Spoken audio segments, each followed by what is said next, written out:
Welcome to our family podcast. আজকে আমরা আলোচনা করব ঈশ্বরচন্দ্র বিদ্যাসাগরের একটি গভীর প্রবাদ নিয়ে। ফলবতী বৃক্ষ নত হয় গুণীজন, নত হয় না শুধু শুষ্ক আর মূর্খরা। এই একটি বাক্যের মধ্যে মানুষের চরিত্র, জ্ঞান এবং অহংকারের এক অনন্ত সত্য লুকিয়ে আছে। Abu, there is a similar English proverb: the boughs that bear the most hang the lowest. The message is that true greatness is accompanied by humility, while empty pride often hides a lack knowledge or character. ঠিকই বলেছ। খুব আশ্চর্যের বিষয় হলো, প্রকৃতি আমাদের সবচেয়ে বড় শিক্ষক। যে গাছে ফল নেই তার মাথা উঁচু, আর যে গাছে ফলের প্রাচুর্য সে নত হয়ে যায়। মানুষও ঠিক তেমন। যার ভেতরের জ্ঞান, অভিজ্ঞতা ও প্রজ্ঞা যত বাড়ে সে তত বুঝতে পারে সে কত অল্প জানে। কিন্তু বাবা, সমাজে তো প্রায় দেখি উল্টোটা। অনেকেই যত কম জানে তত বেশি আত্মবিশ্বাসের সঙ্গে কথা বলে।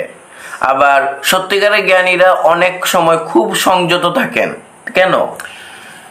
কারণ অজ্ঞ মানুষ তার নিজের সীমাবদ্ধতা দেখতে পায় না। একজন জ্ঞানী মানুষ জানেন যে সত্যের পরিধি অসীম, তাই তিনি নিজেকে সর্বজ্ঞ মনে করেন না। কিন্তু যে জানে না সে প্রায়ই মনে করে আমি সব জানি। অহংকারের জন্ম সেখানেই। কোরআনে আল্লাহ অহংকারকে কঠোরভাবে নিন্দা করেছেন। মানুষ যতই বড়ই হোক না কেন, তার জ্ঞান, সম্পদ বা ক্ষমতা সবই আল্লাহর দান। তাই অহংকারের কোনো ভিত্তি নেই। বিনয়ই একজন মুমিনের অলংকার। আর বিনয় হারালে মানুষ সত্যকে গ্রহণ করার ক্ষমতা হারায়। এক্স্যাক্টলি। বিনয় মানে নিজেকে তুচ্ছ ভাবা নয়, বরং নিজের সীমা জানা, নিজের শক্তি জানা যেমন প্রজ্ঞা, তেমনি নিজের সীমাবদ্ধতা স্বীকার করাও প্রজ্ঞা। আজকের পৃথিবীতে সামাজিক যোগাযোগ মাধ্যম আমাদের এমন এক সংস্কৃতি শিখিয়েছে যেখানে সবাই নিজেকে প্রমাণ করতে ব্যস্ত, কিন্তু খুব কম মানুষ নিজেকে সংশোধন করতে ব্যস্ত। অথচ প্রকৃত উন্নতি আসে আত্মসমালোচনা থেকে, আত্মপ্রদর্শন থেকে নয়। তাহলে কি মানুষের আসল উচ্চতা তার মাথা উঁচু করে দাঁড়ানোর মধ্যে নয়, বরং কখন মাথা নত করতে হয় তা জানার মধ্যে? একদম তাই। পাহাড় যত উঁচুই হোক, তার চূড়া জীবন খুব কম। অথচ নিচু উপত্যকাতেই নদী প্রবাহিত হয়, শস্য জন্মায়, সভ্যতা গড়ে ওঠে। প্রকৃতি যেন বারবার বলছে, জীবনের উচ্চতা নয়, বিনয়ে।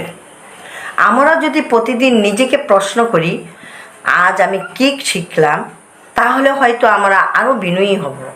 কিন্তু যদি প্রশ্ন করি, আজ আমি কাকে হারালাম, তাহলে অহংকারই বাড়বে। আজ বুঝতে পারছি ফল ভরা গাছের নত হওয়ার দুর্বলতার প্রতীক নয়, বরং পরিপূর্ণতার প্রতীক।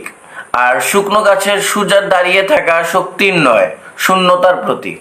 তাই আসুন আমরা ফল ভরা গাছের মতো হই।